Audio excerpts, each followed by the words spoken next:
Hello दोस्तों, हिंदी युग भाई वीरेंद्र सिंह में आपका एक बार फिर से स्वागत है।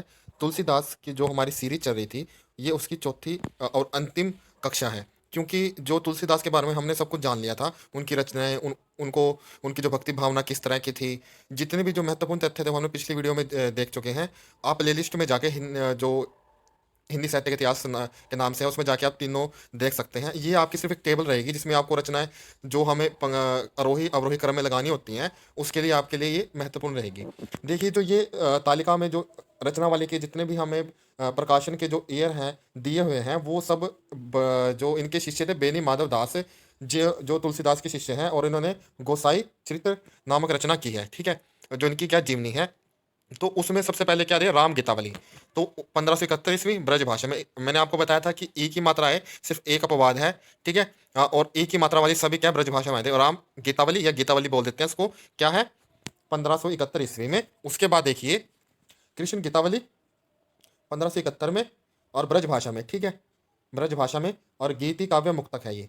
ठीक है, राम गीतावली और कृष्ण गीतावली दोनों एक जगह। पहले राम की गीतावली लिखी क्योंकि राम क्या थे, उनके आराध्य देव थे, तो राम गीतावली। फिर क्या है, कृष्ण गीतावली। अब अगर राम गीतावली जो प्रथम रचना किसके अनुसार है, बेनी माधव दास के अनुसार है राम गीतावली। और उसके बाद देखिए रामचरितमानस, ये सबसे कब प्रकाशित हुई थी, 1574 ईस्वी में, अवधि भाषा में थी ये। और ये क्या थी, प्रबंध काव्य है। फिर उसके बाद है रामलला नछू।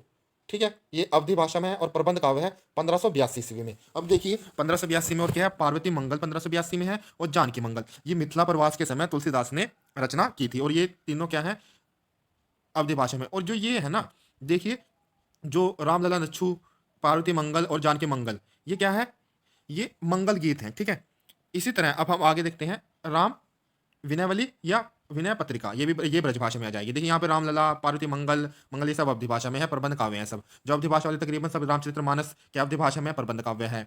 ठीक है, देखिए ये प्रबंध काव्य है, ये प्रबंध है, ये प्रबंध है। तो उसके बाद देखिए राम की ये जो राम विनयवली है 1582 में, चार रचना होगी ना 1582 में, तो आप ऐसे याद कर सकते हो कि रामलला नछू, पार्वती मंगल और जानकी मंगल और विनय पत्रिका।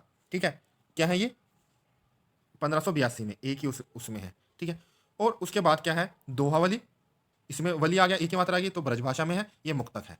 उसके बाद देखिए सिर्फ ये अपवाद आता है राम आज्ञा प्रश्नावली, इसको राम शलाका बोलते हैं। देखो यहाँ पे इस तरह याद रखना है, राम शलाका है ये, राम प्रश्नावली, राम आज्ञा प्रश्नावली जो है राम शलाका है। तो इसमें एक ही मात्रा नहीं आती, पर इस प्रश्नावली में आ जाती है। तो ये सिर्फ एक ही है जो अवधि भाषा में है। इसे दोहावली रामायण बोलते हैं, 1612 में। देखो उसके बाद क्या है, सिर्फ दोहावली 82 के बाद दोहावली एक रचना है जो 1583 में है। ठीक है, उसके बाद सीधा 1612 में बसती है, जो भी बसती हैं। शुरू की आगे 1571 में थे राम गीतावली और कृष्ण गीतावली। फिर उसके बाद रामचरितमानस आ जाती है, वो सबको याद रहती है क्योंकि फेमस रचना उनकी 1574 में।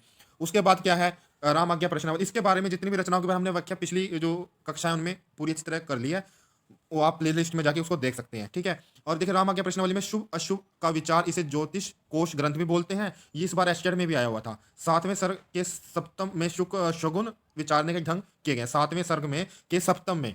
ठीक है, ये आपने ध्यान रखना है। उसके बाद क्या है, बैरवे रामायण, ये सब अवधि भाषा में। देखो बैरवे रामायण, अब देखो वैराग्य संदीपनी, ये ब्रज भाषा में आ गई। अब कुछ जो रचनाकार है ना, वैराग्य संदीपनी का बुक्स में भी आपको वैराग्य संदीपनी पहली वो मिलती है। पर जो मैं आपको तालिका दे रहा हूँ बेनी माधव दास के जो गोसाई चरित्र है, ये आपने ध्यान रखना है, उसके अनुसार है। वैराग्य संदीपनी आ गया 1612 में, ये ब्रजभाषा में है। और कवितावली कवित रामायण 1612 में ब्रजभाषा में मुक्तक काव्य है। इसमें जो हनुमान अष्टक और हनुमान चालीसा, हनुमान बहुलक, वो क्या है, जो कवितावली है या कवित रामायण है, उसके क्या है, परिशिष्ट है। ठीक है, तो आपने ये ध्यान रखना है। इस तरह ये जो सीरीज थी तुलसीदास की, वो समाप्त होती है। इसके बाद हम कबीरदास को शुरू करेंगे, उसको भी हम इसी तरह करेंगे जिस तरह हमने तुलसीदास को किया है। अगर वीडियो आपको अच्छे लगे प्लीज़ सब्सक्राइब करें और शेयर करें। धन्यवाद।